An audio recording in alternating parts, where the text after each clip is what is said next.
ہم مولا علی کو انبیاء کے برابر نہیں مانتے، ہم مولا علی کو انبیاء سے افضل مانتے ہیں۔ علی منبر کوفہ پر بیٹھ کر کہہ رہے تھے دنیا والوں سورج بنانے والا میں علی ہوں، آسمان بنانے والا میں علی ہوں، زمین بچھانے والا میں علی ہوں، چاند بنانے والا میں علی ہوں، سزا دینے والا میں علی ہوں، سر ہلانے والا زندہ باد ہے، سزا دینے والا میں علی ہوں، رزق دینے والا میں علی ہوں، نبی بھیجنے والا میں علی ہوں، کتابیں نازل کرنے والا میں علی ہوں، یوم محشر عدل کی مسند پر میں علی بیٹھ کر تمہارا عدل کروں گا۔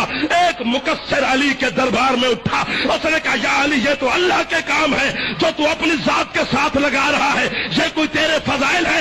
علی فرماتے تیری ماں تیرے غم میں ماتم کرے، چپ کر کے زمین پہ بیٹھ، یہ میرے فضائل نہیں ہے، یہ میری نوکری ہے، فضائل سے بھی آگے۔ علی اللہ نہیں ہے، علی اللہ کا خالق ہے، علی اللہ کا رب ہے، علی اللہ کا رازق ہے، علی اللہ کے بہت اوپر ہے۔ اللہ کی معراج کیا ہے؟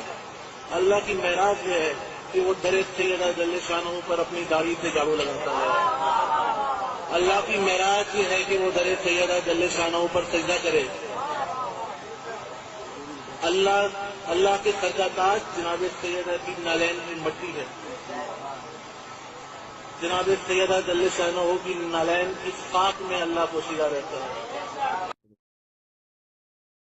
بسم اللہ الرحمن الرحیم۔ السلام علیکم ورحمۃ اللہ وبرکاتہ۔ لسنر، ان کی بکواس تو آپ نے سنی، اب ان کو بندہ کیا کہے سوائے لعنت کے، اور کچھ ان کا علاج نہیں ہے، کیونکہ لعنت اللہ علی الکاذبین ان کی بکواس میں یہ سننے کو مل رہا ہے کہ معاذ اللہ حضرت علی کو ہم انبیاء سے بھی اوپر مانتے ہیں، اور جو چاند ہے، سورج ہے، سب کچھ دنیا میں ہے، حتیٰ کہ قیامت کے دن عدل و انصاف کے ترازو پر بھی یہ حضرت علی کو بٹھا رہے ہیں، معاذ اللہ نے خدا سے بھی اوپر بنا دیا۔ پھر ایک بندہ کہہ رہا ہے کہ اللہ کی معراج بھی علی ہے۔ لعنت تمہارے اس عقیدے پر، اور تمہارے اس نظریے پر، اور تمہارے اس پروگرام اور مشن اور کاز پر کہ تمہیں شرم نہیں آتی، تم ڈوب کر نہیں مرتے، تمہیں اللہ رب العزت نے اس کائنات میں پیدا کیا، بھیجا، اور تمہیں کھانے کے لیے رزق دیا، اور مجھے ایسا لگ رہا ہے تم کتوں کو تو جو ہے وہ اس وقت سوائے جو ہے وہ لعنت کے اور مار کے اور کچھ نہیں ملنا چاہیے۔ خیر، عرض کرنے کا مقصد حضرت علی کی شان یہ نہیں ہے۔ ایک بندہ تو یہاں پر یہ بکواس بھی کر رہا ہے کہ یہ شان نہیں ہے، یہ تو میری نوکری ہے۔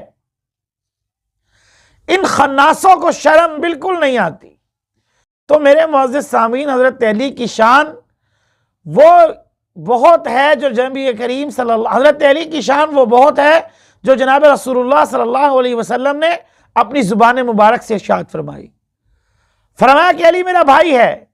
اب جس کو رسول اللہ صلی اللہ علیہ وسلم اپنا بھائی بنا لیں، اور حضرت علی کے بارے میں آپ نے خود فرمایا کہ آج میں جھنڈا ایسے بندے کو دوں گا جو خیبر فتح کر کر آئے گا، اور بہت سے نبی کریم صلی اللہ علیہ وسلم نے حضرت علی کے فضائل اور مناقب بیان کیے ہیں، وہ انہیں بتاتے ہوئے موت پڑتی ہے، لیکن اپنی طرف سے ان لوگوں نے اتنا گھڑ لیا ہے کہ ان لعنتیوں نے شاید اللہ رب العزت سے بھی اوپر والا درجہ اگر کسی کو دیا ہے تو حضرت علی کو بنا دیا ہے۔